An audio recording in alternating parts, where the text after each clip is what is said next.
Хорезмлі аңшылар Шымбайға келіп, кептерлерді аулады.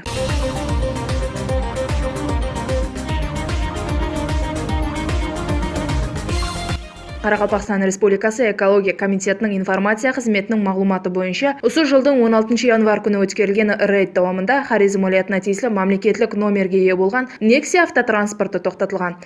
Машина салоны тексерілгенде 157 дана жабайы кептерлер ауланғанлығы анықталды. Бұл хақында эколог Нухат Уз телеграм каналында һәм Facebook тармақларында хабар берілді. Кептер аулаушылар Хорезм уәлаятының Ханқа районында жасаушы 3 бұқарадан өзлеріне тиесілі ау мылтығы жәрдемінде Шымбай районы аймағында ау қылғанлығы һәм 100 дана жабайы кептерлерге тиесілі жолдама алып, бірақ 57 жабайы кептерлер рұқсатсыз атылғанлығы анықталған. Низамды бұзған бұқараларға тиесілі құжаттар түзіліп, оларға 6.555.500 сум хайуанат дүниясына жеткізілген зиян есептелді һәм суд органына өткеру үшін жұмыстың құжаттары даярланбақта. Бізді тамаша етуді давам еттің, каналымыздан ұзақласпаң.